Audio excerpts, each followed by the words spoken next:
sa création, en 1888, l'Union française pour le sauvetage de l'enfance a secouru des milliers d'enfants en difficulté. Elle a adapté sans cesse ses interventions à des besoins en constante évolution. 130 ans d'action en faveur des enfants en péril, c'est une histoire qui mérite d'être contée.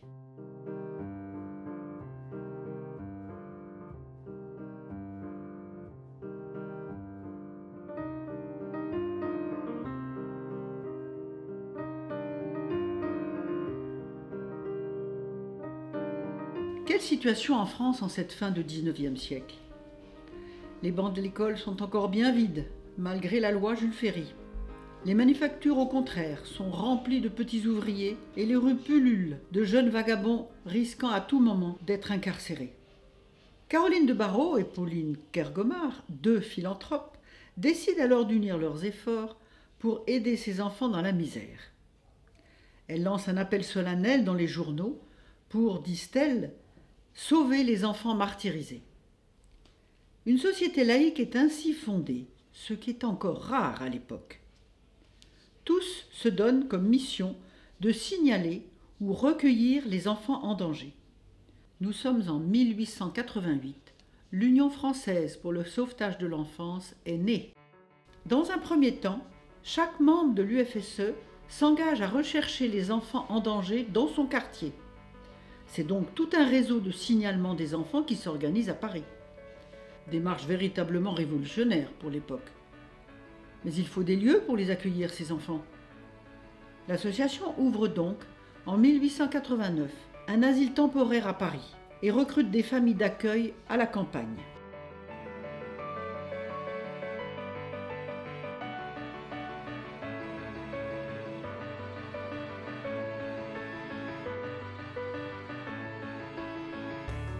L'UFSE, dans le même temps, étend sa mission à d'autres combats.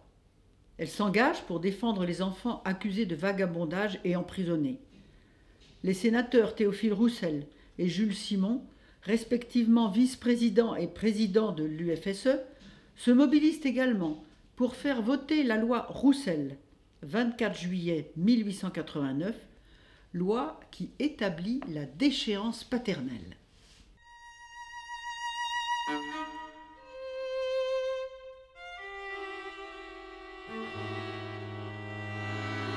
L'UFSE est la première œuvre habilitée à exercer la tutelle des enfants en vertu de cette loi. La loi du 19 avril 1898 sur la répression des violences, voies de fait, actes de cruauté et attentats commis envers les enfants est votée. L'Union française pour le sauvetage de l'enfance, conduite par son éloquent président Jules Simon, est reconnue d'utilité publique et continue son développement. Sa renommée dépasse même les bornes de l'Hexagone. En moins de 20 ans, elle reçoit 11 médailles de différents pays et est couronnée par la Société nationale d'encouragement au bien.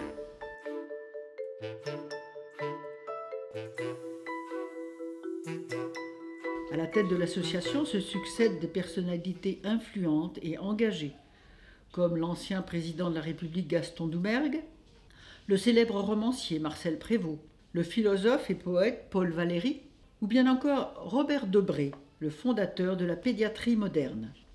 Mais tous ces témoignages de reconnaissance et ces figures emblématiques n'évitent pas les difficultés financières. Les appels à la charité du public restent pendant plus de 50 ans le poumon financier de l'association. Puis l'UFSE commence à bénéficier de fonds publics. Petit à petit, le système encore en vigueur actuellement se met en place. L'État s'approprie la problématique de l'enfance et finance les associations privées qui la supportent dans cette mission. L'UFSE, qui se consacre pleinement à cette mission d'utilité publique, perd progressivement ses donateurs et bénévoles. La prise en compte de l'enfant par la société continue quant à elle d'évoluer en France comme à l'international. La Déclaration des droits de l'enfant, adoptée par l'Assemblée générale des Nations unies, à l'unanimité de ses 78 pays membres, le 20 novembre 1959, reconnaît l'enfant universellement comme un être humain qui doit pouvoir se développer physiquement, intellectuellement, moralement, spirituellement, socialement, dans la liberté et la dignité.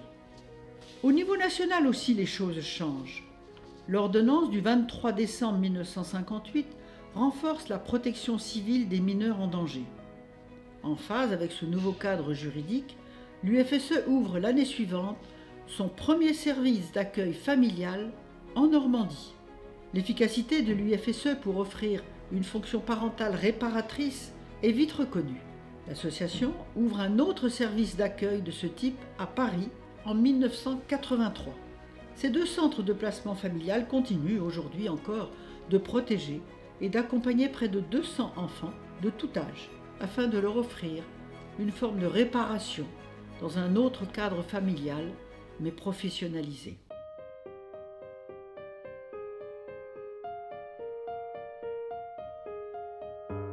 Dans les années 80, l'association va de nouveau accentuer sa mobilisation contre la maltraitance des enfants.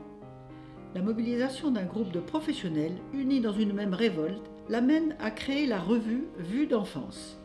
Ce magazine exerce alors pendant 15 ans le rôle d'observatoire de la condition faite à l'enfance.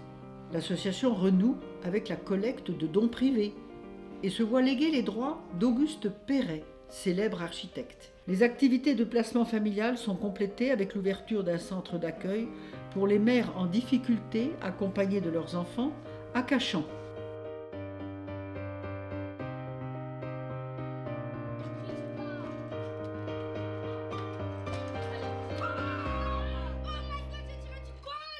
Puis un nouveau développement s'opère en 2010. L'UFSE s'allie au Comité français de secours aux enfants, davantage spécialisé dans l'accompagnement des jeunes en insertion. Les rejoignent bientôt l'association Les Enfants du Compas, un lieu de vie, puis Agapé Anjou, une école de production.